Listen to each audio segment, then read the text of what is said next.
Sebelumnya, bismillahirrahmanirrahim. Assalamualaikum warahmatullahi wabarakatuh. Oke, yang lagi di mobil mungkin hati-hati. Saya sarankan jangan terlalu merhatiin materi, Pak. Iya, ya, oke lah, sip lah, dengerin aja lah. Jangan terlalu merhatiin materi, jangan merhatiin slide kalau bisa. Oke,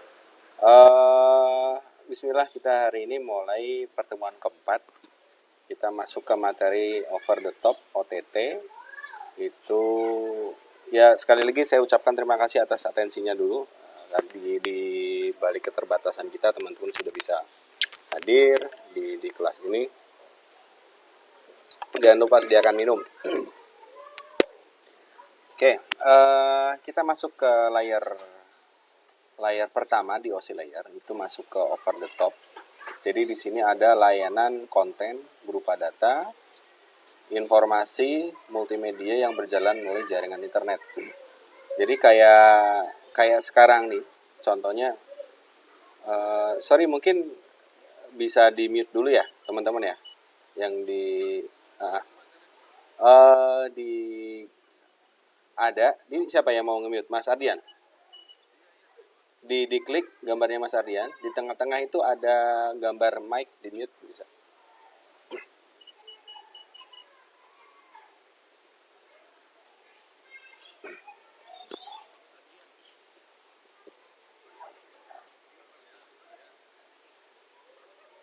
Bisa, ketemu nggak?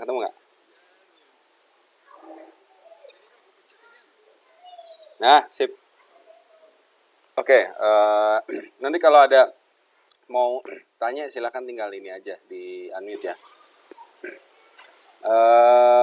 Oke, saya coba akan definisikan layanan konten berupa data itu di over the top.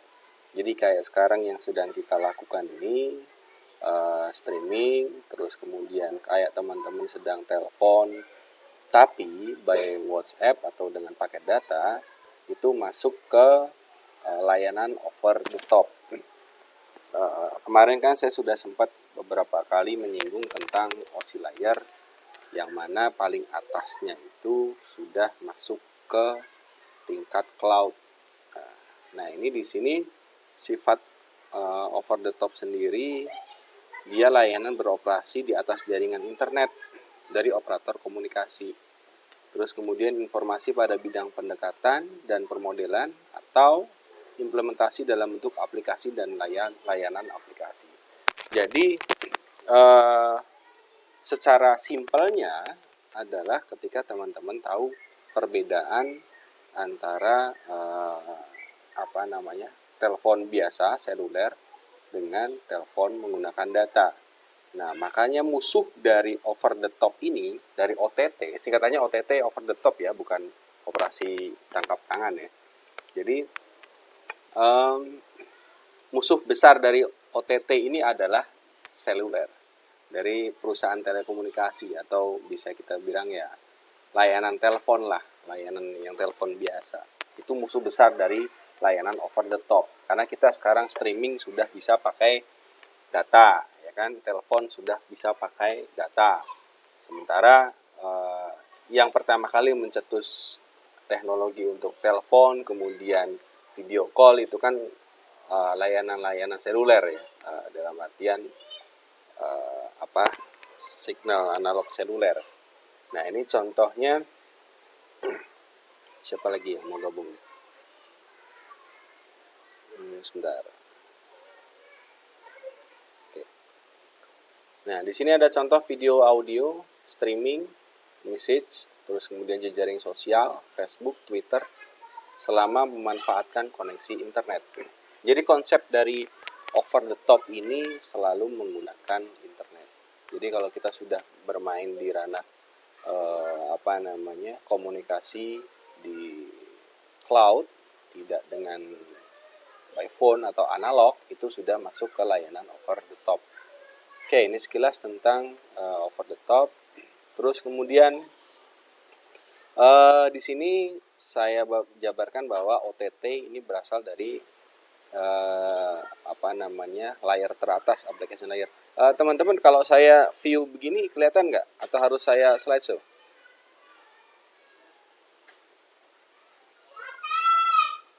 Kelihatan nggak? Oke, siap. Oke. Kurang jelas? Segini? Apanya? HP-nya kali digedein. Ini udah saya slideshow nih. Oke. Aplikasi layanan kebesaran. Oh ya wes. Oke.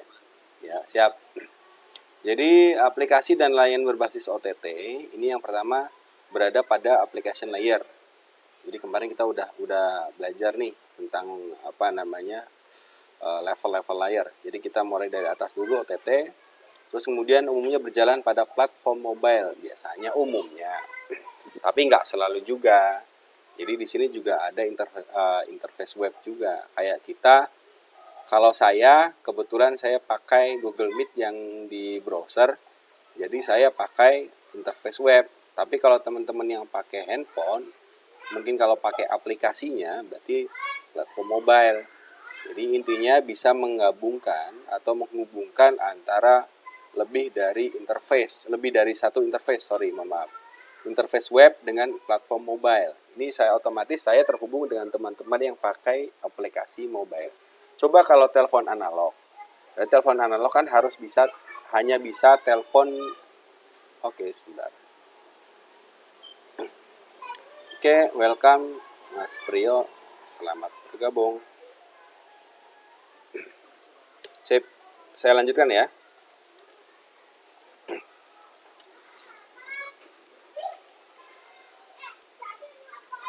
Oke,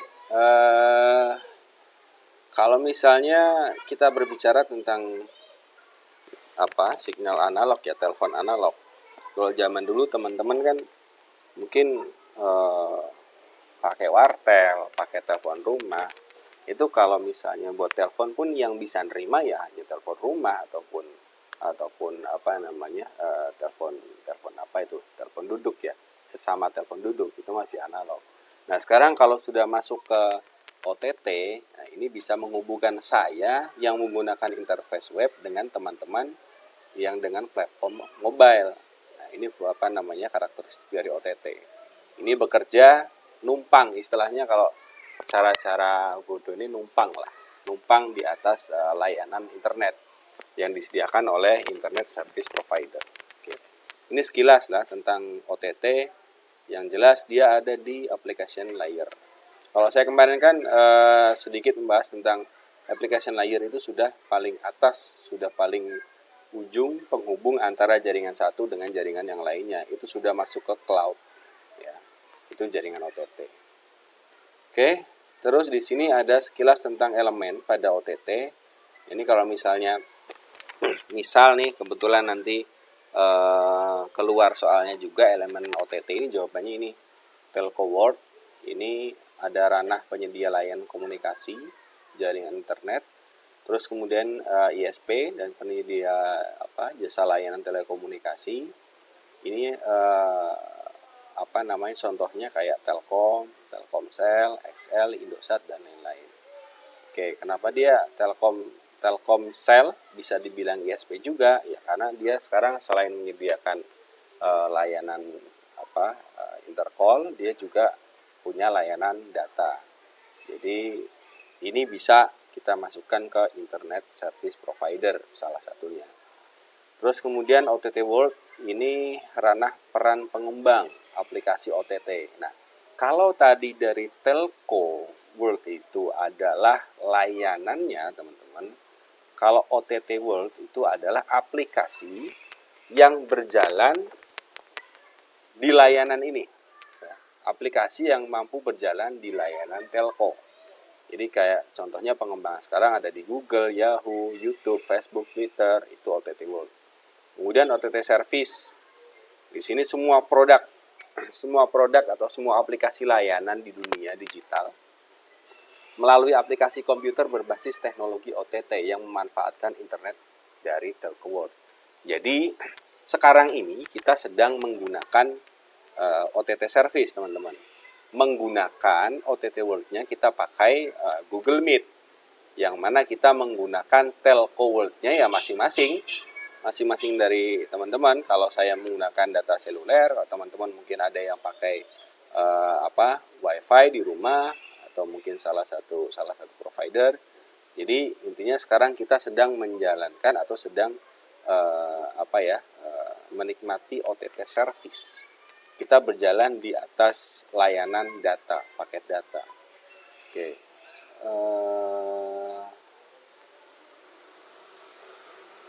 Oke, sampai di sini dulu. Ada yang mau disampaikan mungkin? Sementara. Lanjut. Oke, karena nggak ada, kita lanjut ke elemen, masih di elemen data. Jadi sebenarnya OTT service ini ada di irisan, di tengah-tengah data antara Telco World, kemudian OTT World. Jadi kalau nanti teman-teman diminta untuk menggambarkan keterkaitan antara Telco, OTT service, dan OTT World, itu ya gambarnya seperti ini. Jadi ketika kita sedang ada di sini nih, kita sedang ada di OTT service, ternyata kita juga menggunakan teknologi OTT World. Ya macam-macam. Seperti saya bilang tadi, ada Facebook kah, atau misalnya ada Google Meet kayak yang sekarang kita pakai, atau mungkin teman-teman pakai Zoom. Nah ini otomatis aplikasi-aplikasi tersebut tidak akan bisa berjalan tanpa adanya provider internet. Jadi semuanya saling beririsan. OTT service nggak bisa dinikmati kalau hanya ada aplikasinya, tok, tanpa provider internet. OTT service juga tidak bisa dinikmati kalau hanya ada provider internetnya, tok, tanpa ada aplikasinya. Jadi ketiga unsur ini harus ada, baru bisa dibilang OTT service, bisa dibilang OTT, layanan OTT lah, konsep OTT seperti itu. Oke, terus di sini ya ini hanya sekedar contoh aja ya, OTT service. OTT service ini misalnya kita ada platform mobile, aplikasi-aplikasi yang misalnya teman-teman sekarang akses Google Meet.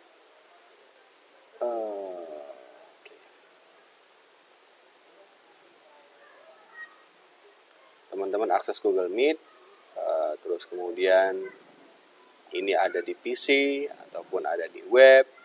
Nah, kemudian ini aplikasi nih, ini dari segi aplikasi. Tapi perlu diketahui teman-teman bahwa aplikasi atau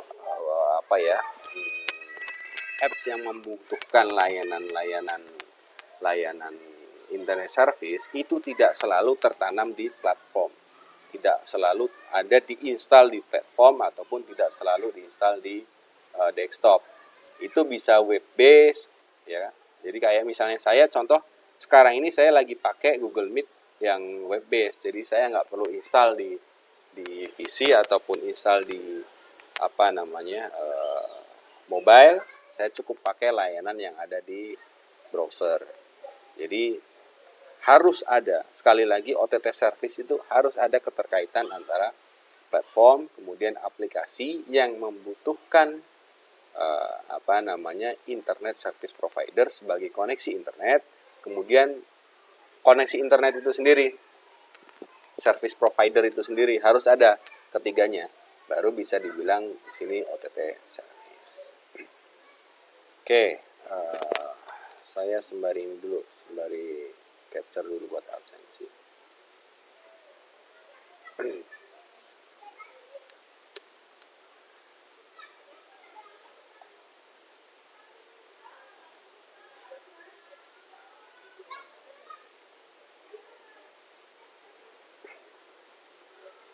Oke, lanjut.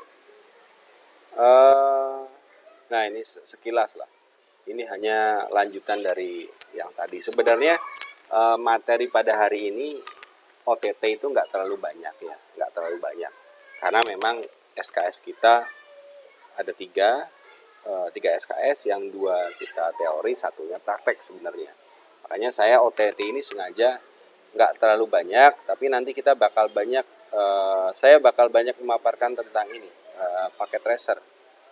Jadi waktu pertemuan terakhir kita tatap muka kan saya pernah menjanjikan akan view dari paket tracer tuh, terkait dengan jaringan-jaringan yang kemarin kita pelajarin lah. Jaringan LAN ada topologi plus minusnya seperti apa, nanti kita lihat di akhir pertemuan di simulasi. Oke, ini kalau teman-teman berbicara tentang aplikasi yang based on OTT, itu bisa teman-teman bisa bilang ya ada Facebook, Twitter, Google Plus, terus kemudian yang multimedia sharing ada YouTube, Flickr, profesional ada LinkedIn, informational ada Borhage TV, education ada ini, Matforum, Hobbies, akademik. Pokoknya intinya semua aplikasi-aplikasi yang membutuhkan jaringan internet. Nah, terus misalnya contoh aplikasi kasir, bisa nggak dibilang OTT? Ya bisa jadi iya, bisa jadi enggak. Kalau misalnya aplikasi kasir itu hanya sebatas lokal area, misalnya itu hanya dibutuhkan database lokal dan tidak butuh internet, ya berarti itu tidak bisa dibilang sebagai aplikasi OTT base, layanan OTT, nggak bisa.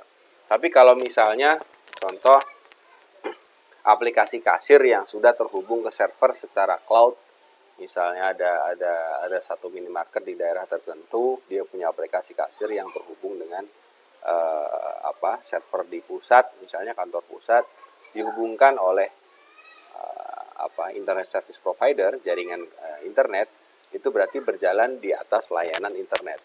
Itu bisa dibilang OTT base. Tapi kalau kayak tadi saya bilang hanya LAN saja atau hanya database lokal, dia tidak bisa dibilang OTT base, meskipun memang sama-sama aplikasi.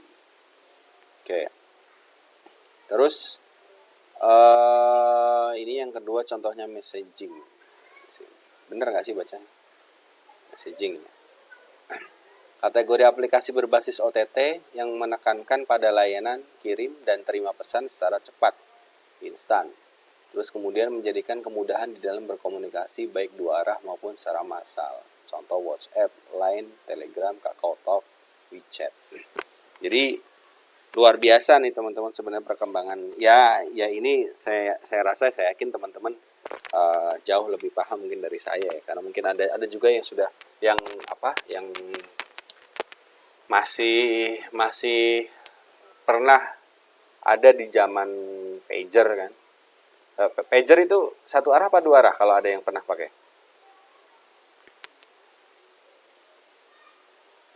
Ada yang pernah pakai pager nggak?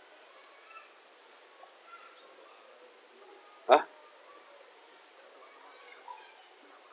Oh, nah, itu kan mulai berkembang tuh dari pager satu arah, terus kemudian walkie-talkie ya, itu dua arah tapi bergantian, terus kemudian berkembang ke telepon yang jaraknya juga jauh tapi memang terbatas, hanya sekedar komunikasi suara aja.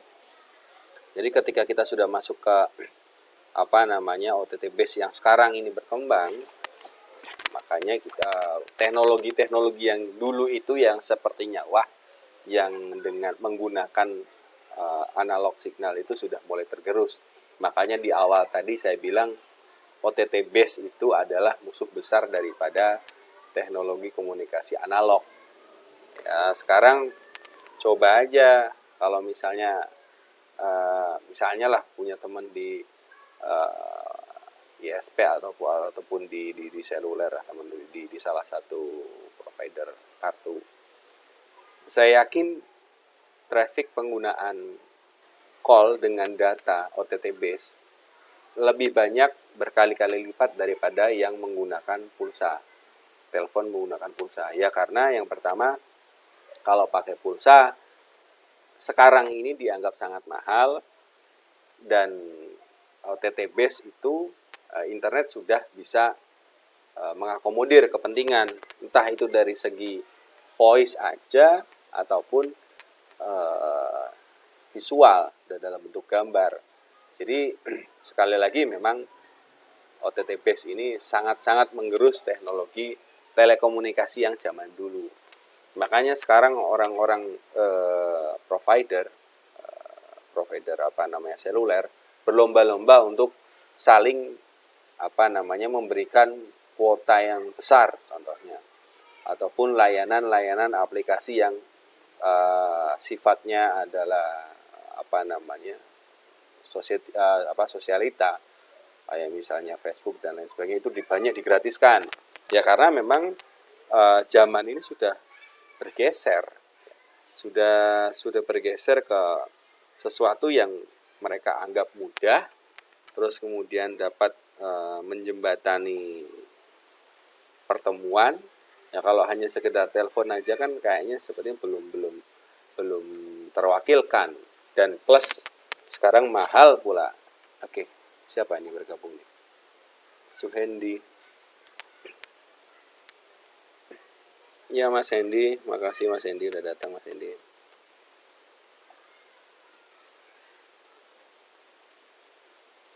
Oke, sebentar ya.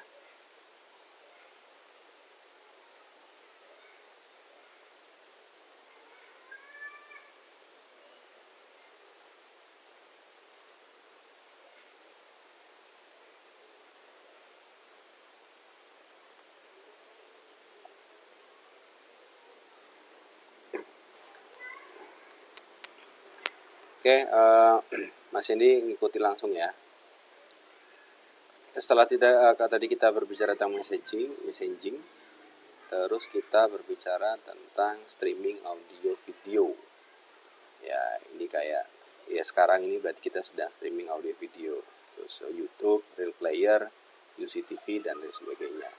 Nah, ini hal-hal yang seperti ini sepertinya lagi sudah jadi habit mungkin bagi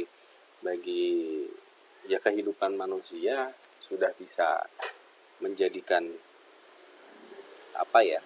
sudah bisa menjadikan alat pengganti lah untuk saling berkomunikasi.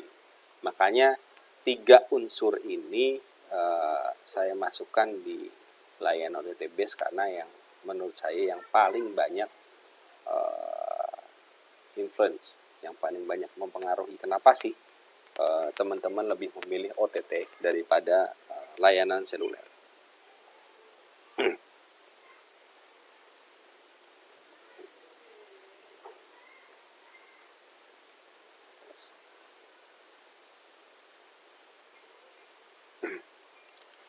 Oke, selanjutnya ini ada case aja nih, hanya case aja. Di YouTube ini aplikasi layanan menggunakan platform open source. Kalau YouTube tuh open source. Terus kemudian sistem operasinya Linux, perangkat server di sananya ya, punyanya YouTube ya. Itu pakai Apache Web Server. Terus kemudian database-nya MySQL.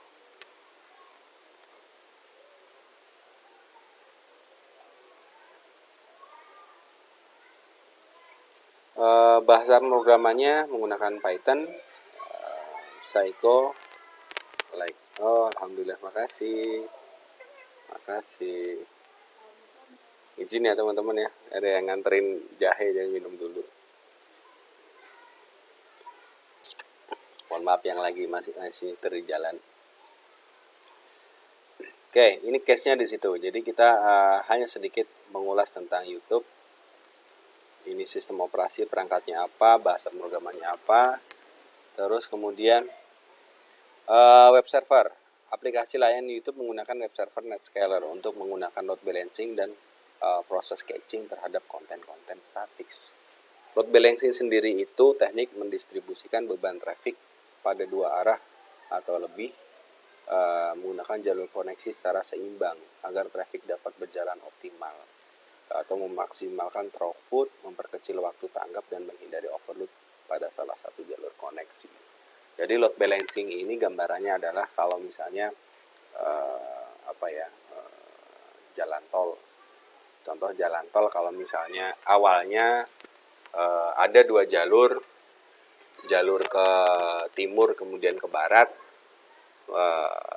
dibuka ya, ada 2 jalur dalam satu marka 2 jalur. Itu kalau load balancing itu ibarat kata ada berbagai macam jalur, ada jalur A, jalur B, jalur C, itu dibuka secara bersamaan dan berjalan secara saling ibarat kata saling membantu lah antara jalur satu dengan jalur yang lain. Jadi dengan konsep load balancing ini sebenarnya teman-teman bisa menggabungkan antara 2 ISP antara 2 internet service provider. Misalnya salah satu contoh, dulu saya pernah bekerja di Samsat di Jawa Tengah dulu. Jadi ceritanya load balancing ini diterapkan ketika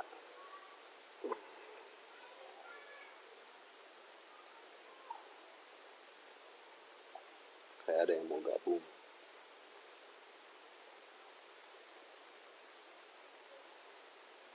Suaranya hilang.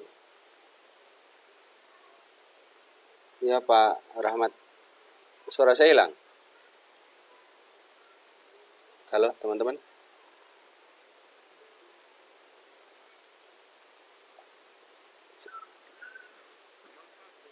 Aman. Oh ini Pak Rahmat kok ngechat suaranya hilang. Pak Rahmat, kenapa Pak Rahmat? Oh,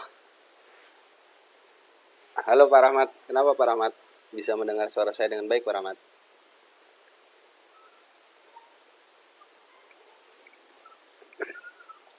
Halo Pak Rahmat. Saya balas dulu.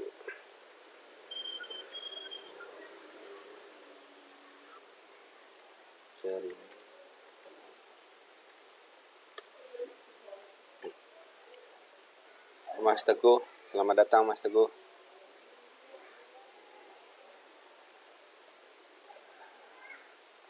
Kita udah ngomongin tentang case Mas Teguh. Kita hari ini ngobrolin tentang OTT, layanan di atas data, paket data, layanan tumpangan. Oke lah, nanti kalau misalnya terlalu jauh ketinggalannya, nanti Mas Teguh bisa baca di PPT ya. Nanti saya mungkin PPT-nya sementara nanti dilihat dulu di Siakat teman-teman, karena si adlinknya kayaknya lagi down deh. Adlinknya lagi down, makanya saya tadi nggak prefer ke adlink, saya langsung ke WhatsApp. Ini ada yang bilang, Pak mungkin bisa pakai Zoom yang lebih entengan. Ya sih. Nah, kalau Zoom kita harus ini ya, per 40 menit putus ya. Atau ada yang ini, teman-teman ada yang sudah punya Zoom yang berbayar? Siapa? Adminnya siapa?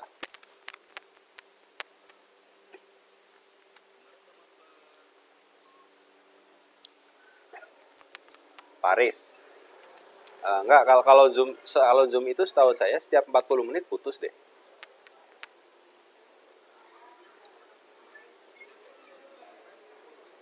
Putus ya.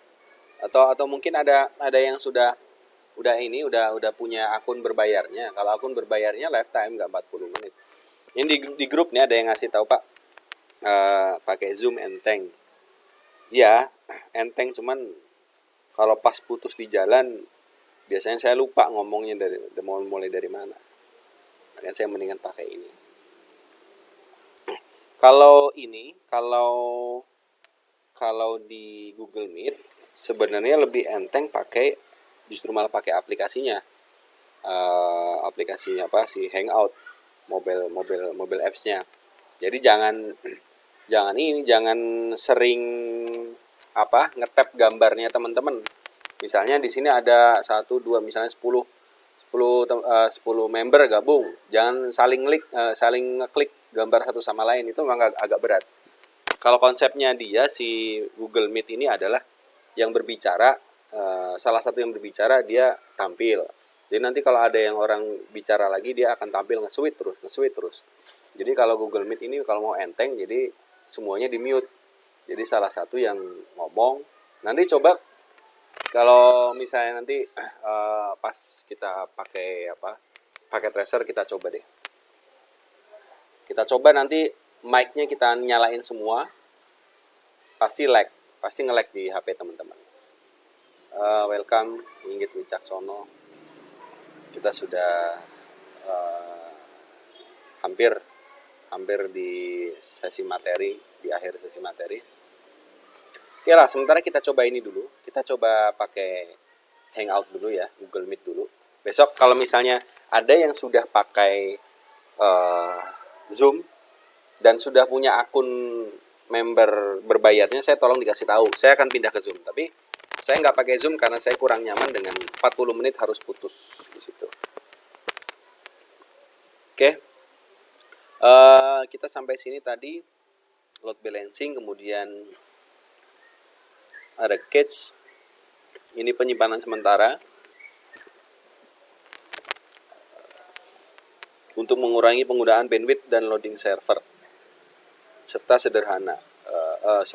sederhana, cache adalah teknologi yang membantu menampilkan halaman website lebih cepat. Jadi ya simpelnya kayak teman-teman misalnya buka browser, terus kemudian teman-teman minimize atau teman-teman close browsernya, ketika teman-teman buka lagi kok bisa muncul di halaman yang sama sesuai dengan halaman yang kita buka terakhir. Itulah fungsi cache di situ. Jadi kalau misalnya kadang ada orang bilang cache-nya dihapus, jadi itu menghapus histori yang sedang yang sudah teman-teman buka sebelumnya. Nah itu, tapi memang cache sendiri itu akan banyak makan memori ya. Sebentar, saya coba.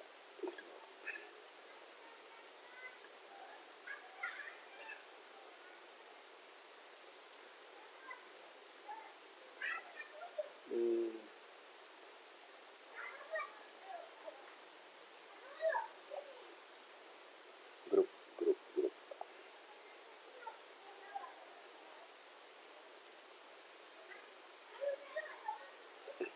Oke, next kita ngomongin tentang bandwidth.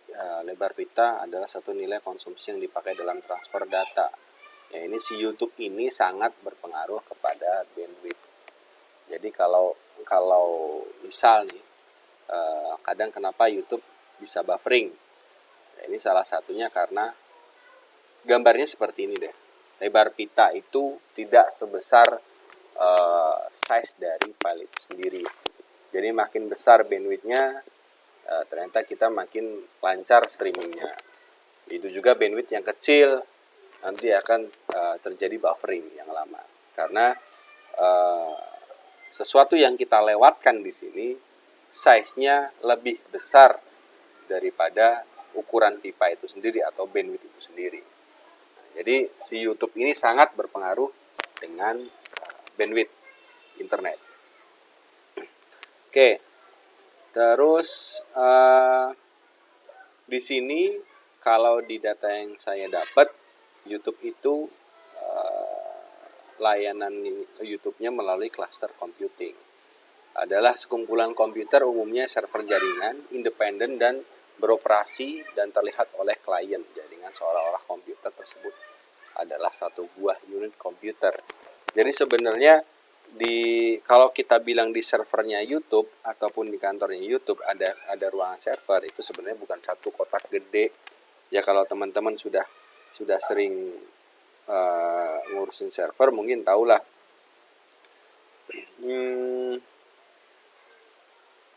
Ya Bang, terima kasih. Oke, sama pada halnya dengan YouTube.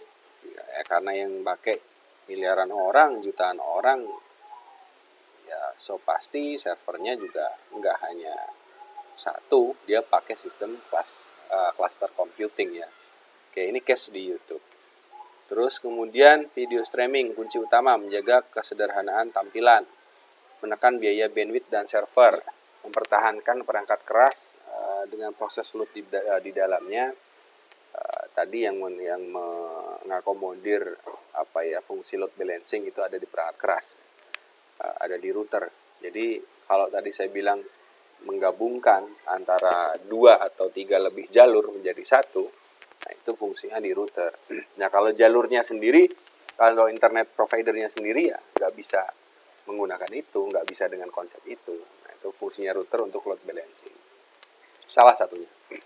Terus memanfaatkan komunitas perangkat keras dari pihak lain atau vendor. Nah ini tahulah kalau teman-teman konsep yang kayak gini, karena BRI juga mungkin pakai yang seperti ini. Terus menggunakan aplikasi open source, ya sudah saya paparkan tadi di atas bahwa si YouTube ini merupakan apps open source. Oke. Proses pemartisian database dilakukan untuk membagi layanan YouTube menjadi 2, streaming video dan social networking dan sosial media. Hal ini dilakukan karena proses streaming video akan menghabiskan banyak sumber daya, sementara fitur lain menjadi tidak banyak digunakan dan berfungsi. Oke, ini untuk menyederhanakan atau mempermudah, atau kalau orang Jawa bilang ngenteng kayak itu ya, membuat ringan ketika YouTube itu kita akses ataupun kita pakai. Jadi database-nya ini harus dipecah untuk fungsi streaming kemudian social networking. Karena ada kolom komentar dan macam-macam, ada like dan macam-macam. Itu pasti kalau dari data yang saya dapat, database-nya terpisah. Oke, nah ini contoh lah. Ini pasti kalau ada teman-teman yang kerjanya di data center di belakang ya pasti sering ketemu yang kayak gini modelnya. Modelnya kayak gini. Hal-hal yang diperhatikan ini kalau kayak gini ya, kayak arus listrik, UPS, temperatur kontrol, power generator, flooring, ketersediaan, kestabilan akses internet, CCTV, dan security. Nah, ini di data centernya YouTube. Ini data yang saya ambil. Ya nggak tahu ya sekarang kayak apa, tapi yang jelas video-video yang selama ini kita simpen di YouTube ataupun kita lihat ya kesimpannya di rak-raknya ini.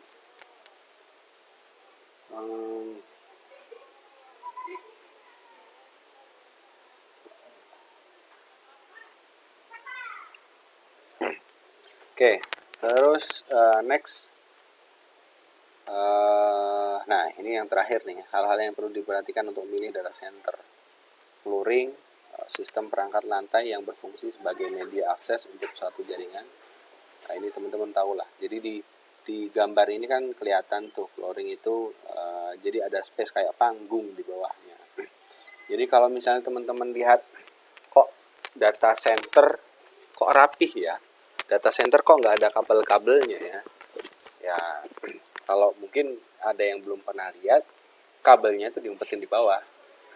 Jadi kita bikin panggung dari floor aslinya, kita ada sekitarnya 30 cm lah, 20 cm mungkin segitu, 30 cm, 20 sampai 30 cm untuk nyimpen kabel di bawahnya. Jadi kalau mau melihat amburadulnya data center ya di bawah. Ini untuk flooring. Terus ketersediaan kestabilan akses internet, arus listrik stabil, UPS, temperatur kontrol, power generator, CCTV, dan security. Nah ini case aja ya, case aja di YouTube. Jadi mungkin nanti misalnya kalau teman-teman di UTS ada studi kasus ataupun misalnya nanti tugas akhir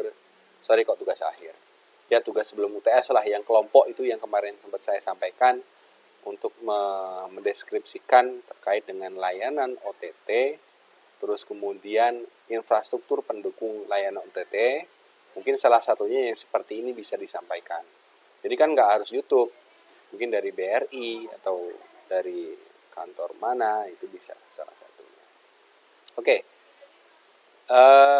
untuk materi sementara ini dulu. Sampai di sini ada yang mau tanyakan sebelum kita buka ke paket tracer. Saya pengen demo aja terkait jaringan yang beberapa minggu lalu pernah kita pelajari.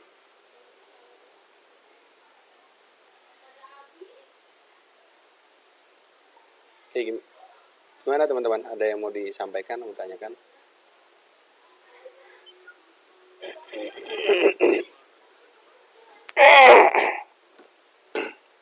Inggit Wicaksono, mau tanya Bapak?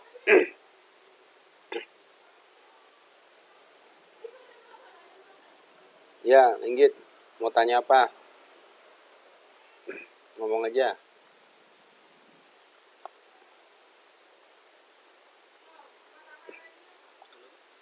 Ya, siap. Gimana?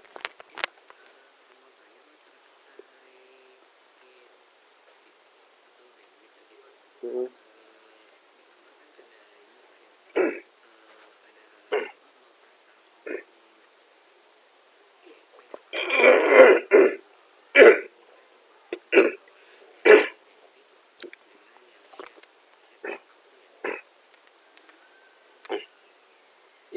Ya, ya betul.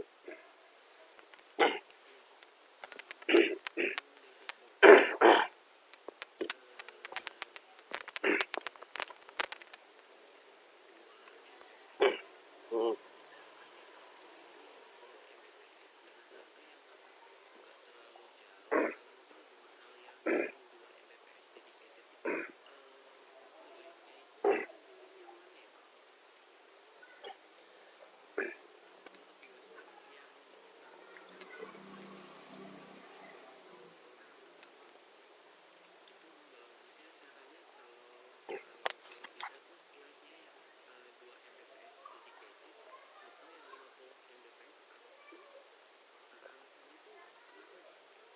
Oke.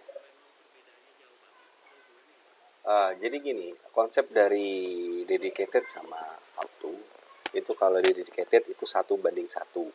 Tapi kalau auto itu bisa 1:, sekiannya itu terserah ISP mas, terserah Internet Service Provider.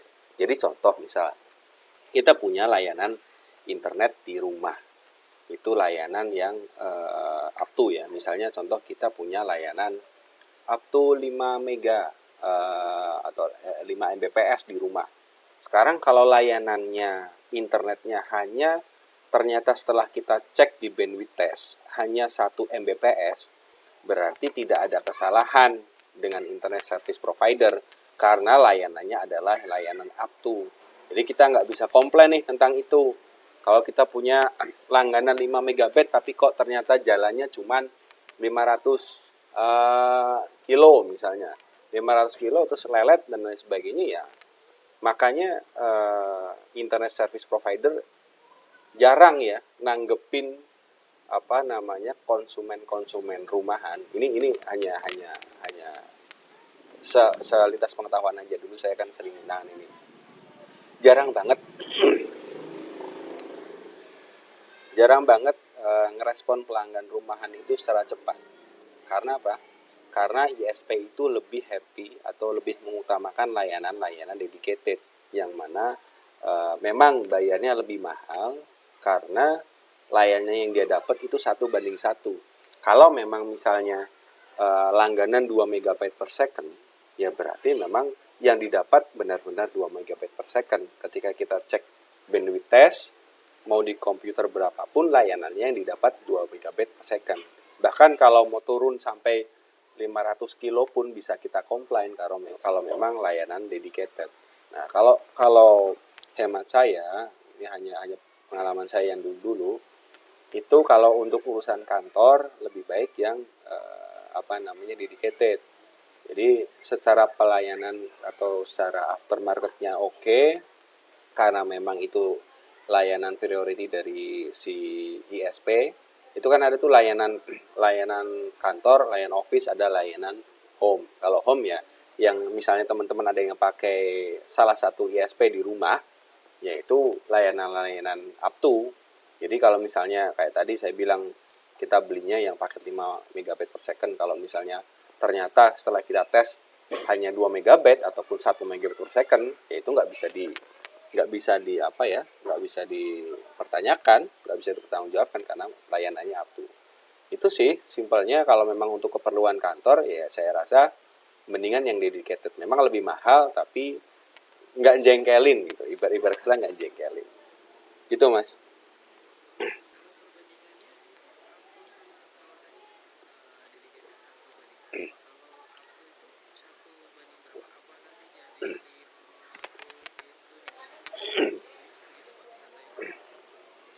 Jadi konsepnya gini, 1:1 itu adalah maksudnya gini.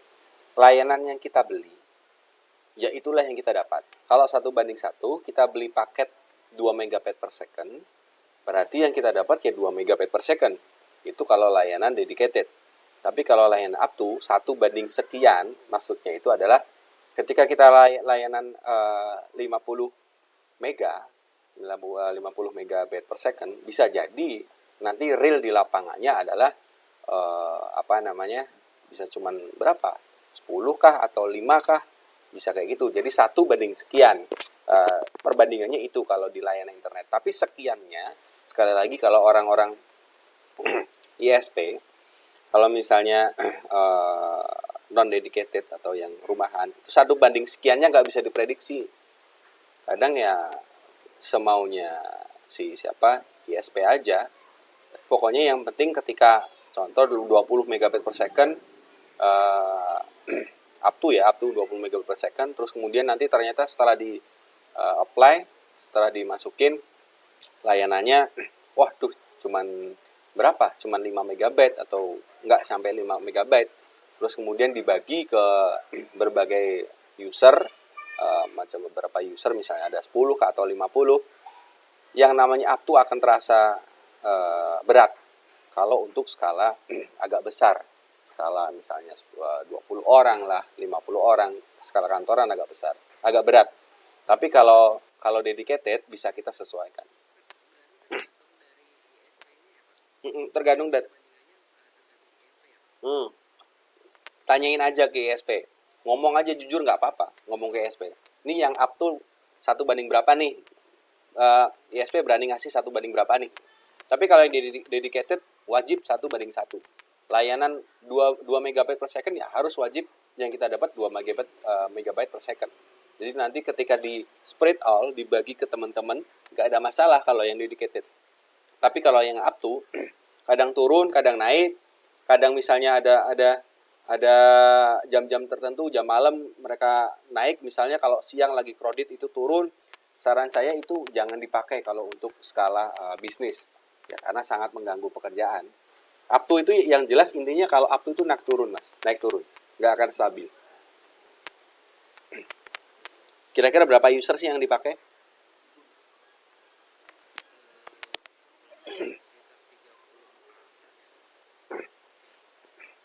...34 itu yang up to tadi 20 ya, 20 megabit per second ya? 50 ya,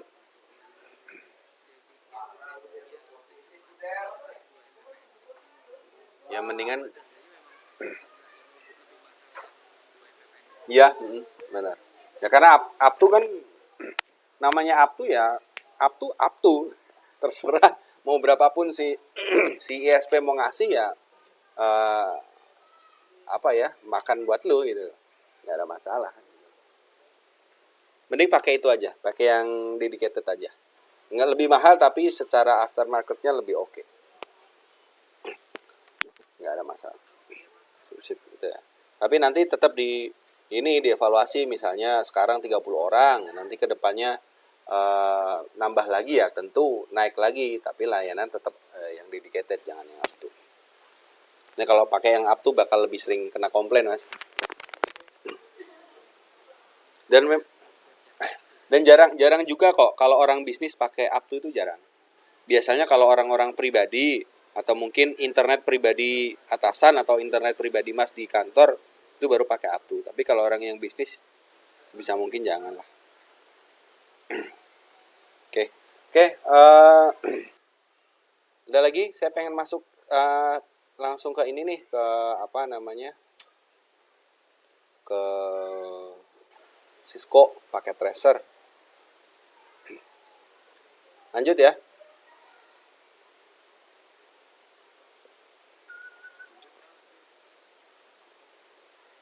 Oke. Nah, ini yang saya janjikan kemarin. Kita kalau misalnya teman-teman ada waktu nanti bisa di-download aplikasi Cisco Packet Tracer. Di sini simulator lah, ada simulator. Kemarin kan kita sudah, harusnya sih saya pengennya karena ada praktek ya, ada router, ada PC dan lain sebagainya. Karena memang kita terbatas, kita harus belajar dari rumah ya, mau nggak mau saya hanya ini aja lah, hanya simulasi aja. Kalau nggak salah kemarin itu yang pertama kita belajar tentang topologi jaringan bus ya. Saya coba nih. Di sini ada PC.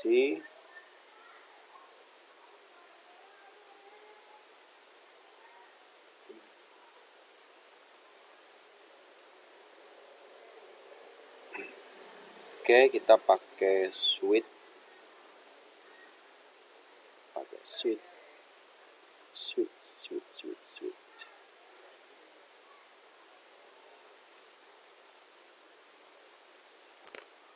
PC 0.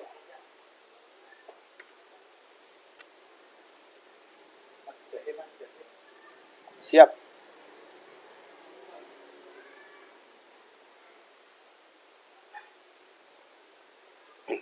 Ini hanya sekilas aja, sekilas gambaran tentang teori yang kemarin kita pelajarin aja.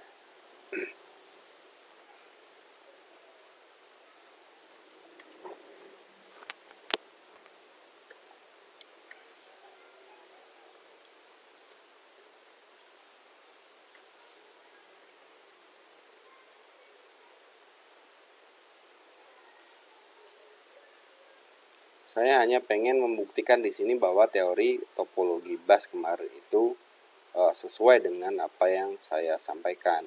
Jadi kalau misalnya ada salah satu putus atau putus di jalur yang agak sulit, pengelolaannya juga sulit. Ini hanya sekedar simulasinya aja.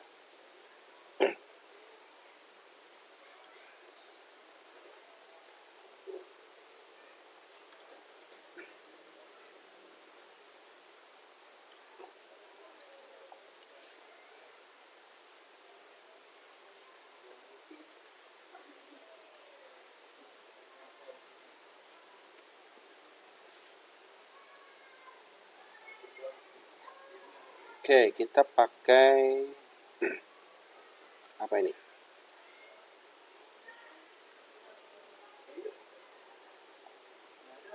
Kemarin device yang sama pakai kabel apa Mas Teguh? Strike apa cross Mas Teguh? Halo? Hah? Dua-duanya koaksial, cross ya? Oke, cross. Oke.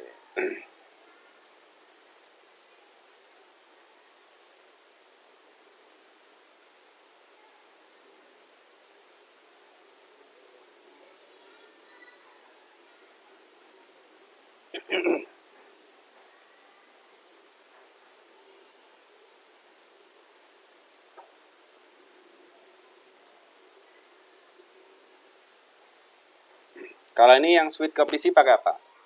Strike ya? Oke.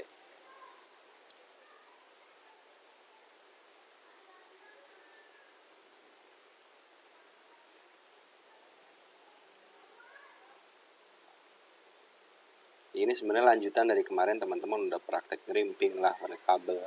Ibarat kata semua ini nggak akan bisa jalan kalau pengkabelan aja yang kemarin ngerimpingnya nggak beres. Jadi yang pertama memang kemarin harus menguasain dulu tentang kerimpingan, tentang fungsinya, baru kita masuk ke topologi. Kemarin kita gambarin bus kan seperti ini ya. Terus di ujung kita kasih router, mana router? Udah ini aja deh.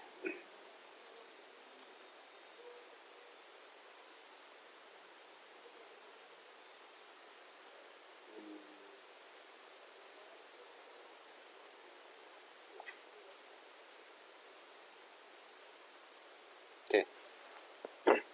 Ibaratkan gini, kalau kemarin kita berbicara tentang topologi bus, ini kan topologi ini ujungnya servernya ada di salah satu titik. Contohnya di sini. Kita bilang routernya di sini lah. Ini manajemennya di sini. ketika kita nge-share data ataupun ada data masuk, email kah atau apa sharing file kah, yang pertama kan pasti lari ke switch yang di sini. Terus kemudian lari ke switch berikutnya, ke switch PC2, PC3, terus terakhir PC4. Mentok paling di sini. Bahayanya adalah ketika salah satu dari ini terputus. Jadi kalau ini diterapkan ke skala besar, kayak kemarin saya sampaikan, ini nggak akan bisa berfungsi dengan baik karena memang saling tergantung. Semua ini yang di sini dia akan tergantung ke PC yang paling depan. Jadi kalau ini sudah di sini udah putus, ya udah matilah semua koneksi. Sama, kalau di sini udah putus, mati juga di sini. Dia doang yang dapat. Nah, otomatis secara manajemen dia akan susah memanagenya. Makanya sebenarnya topologi ini tidak disarankan. Nah, sekarang kita coba deh. Misal contoh saya punya ini dari di Ethernet 0. Saya punya gateway. Ini nanti kita akan belajar juga tentang IP address dan lain sebagainya. Ini hanya penggambaran aja. Nanti untuk perhitungannya kita akan belajar di sesi berikutnya. 192.168 misalnya 1.1. Kita punya gateway ini. Jadi ibarat kata main dari alamat. Oke. Kita pakai IP ini, terus kemudian kita deklarasikan ke PC. Mana nih? Waalaikumsalam. Address. Lagi kuliah. Dewean. Ya. Tak saya ambil saya. Ini apa nih? Oh, sorry, IP config. Nah, ini kan nggak ada nih, nggak ada alamatnya, masih kosong. Sementara saya tadi memberikan alamat 192.168.1.1 sebagai gateway. Ya berarti ini kita set dong, IP-nya ada 192.168.1.2. Kenapa 2? Karena di sini 1 sudah dipakai untuk gateway-nya. Nah, di sini biasanya kalau kayak gini ada di PC nih, teman-teman. Kalau pakai PC bisa setting address, subnet mask. Terus dengan default gateway. Default gateway-nya adalah IP pool-nya di router yang tadi kita setting. 192.168.1.1. Oke. Sip. Sekarang kita coba nih.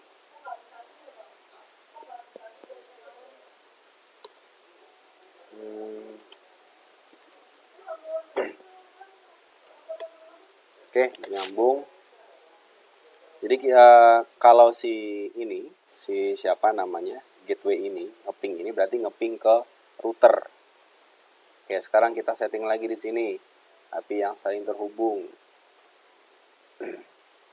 Kita setting 192.168.1.3 sama gateway-nya ini.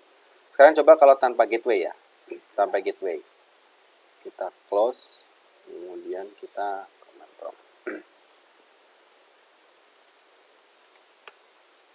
Oke, kita punya IP 192.168.1.3 tanpa gateway. Coba kita coba. 192.168.1.2. 1.2 tuh ini tadi, komputer yang ini ya. Kita coba. Masih bisa, tapi ketika kita ngeping ke router bisa juga. Harusnya nggak bisa nih. Harusnya ada gateway di sini. Tapi yang jelas saya nggak tahu ya paket tracer ini gimana cara kerjanya.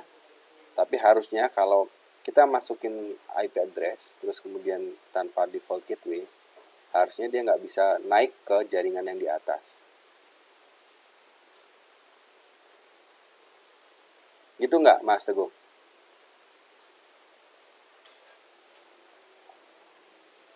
Halo? Halo, Mas Teguh? Nah, gitu nggak? Kita biasanya kalau kita nggak masukin gateway, kita kan nggak bisa keluar dari jaringan itu kan? Pernah mainan ini nggak, pakai tracer nggak? Kenapa dia ketika saya masukin IP address tanpa default gateway, dia tetap bisa nembak ke jaringan luar?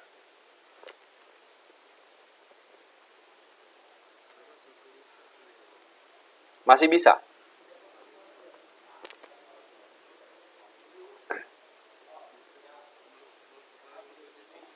Oh, ya wis. Nanti kalau ada nih, dicoba deh. Sebentar. Abdul Latif. Halo, Mas. Mas Latif. Apa kabar?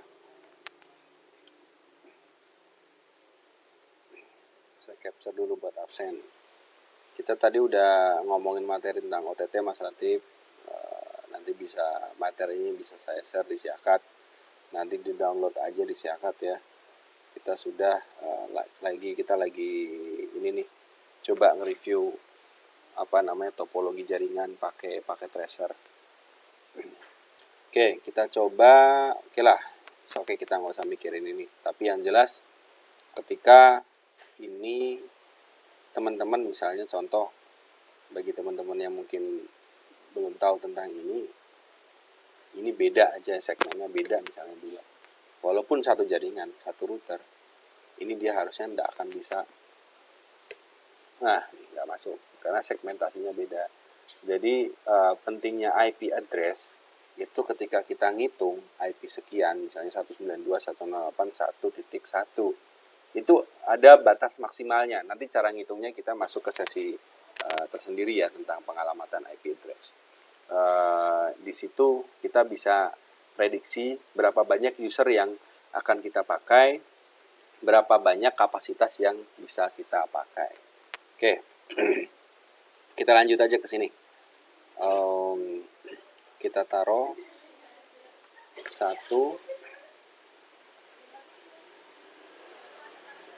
Oke, terus sekarang kita setting juga di sininya 192.168.1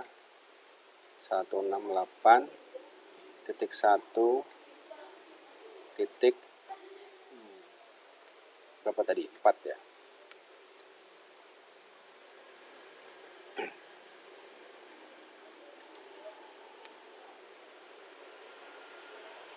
Isi 2 4, terus kemudian 5.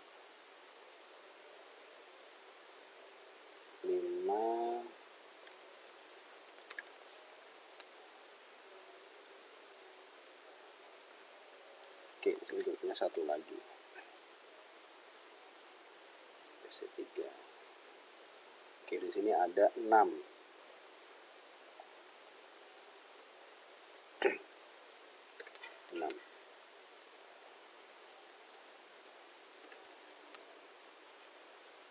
Kita tes paling ujung. Tesnya ke gateway dulu. Oke, udah terhubung ya. Berarti analoginya seluruh PC yang ada di bawah router ini itu sudah terhubung semuanya dengan gateway 192.168.1.1. Nah, sekarang kita akan coba untuk simulasikan. Sebentar. Mana ya? Ini simulasi. Kita coba. Ini gambarannya adalah ngirim data, paket data. Nih, dari sini dia ngirim email, nge-send email, terus keluar ke jaringannya dia, masuk switch, otomatis semua akan terhubung, ya. Karena semua sudah satu segmen, disegmentasi 192.168.1.1. Sekarang coba kalau ini kita hapus.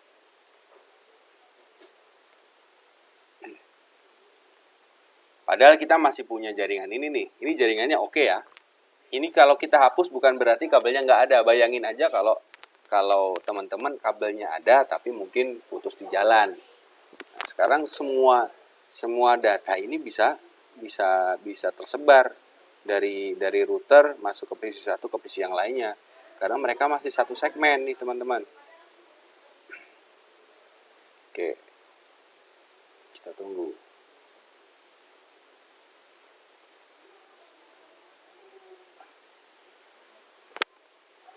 Nah, ini kan nggak ini ya, nggak nyambung ke sini ya, karena memang dia tidak punya kabel. Iya, kalau ini ke sini, ini kan silang otomatis karena dia tidak masuk di dalam segmentasi IP-nya si router ini. Jadi ini case-nya adalah kalau misalnya teman-teman kabelnya putus. Oke, sekarang kita coba kabel ini tetap ada, tapi IP-nya kita rubah. Misalnya contoh ini 2.3. Oke. Harusnya si komputer PC 1 ini nggak akan kebagian. Karena IP-nya tidak ada pada satu segmen IP yang kita pakai. Kita coba. Nah, putus tuh.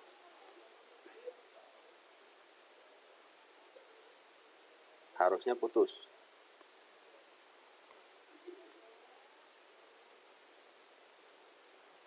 Tuh, putus kan? Karena memang IP-nya tadi kita rubah, nggak satu segmen. Jadi kadang kalau misalnya teman-teman ngelola jaringan di kantor, misalnya kenapa kok internetnya kok putus, Mas atau Pak?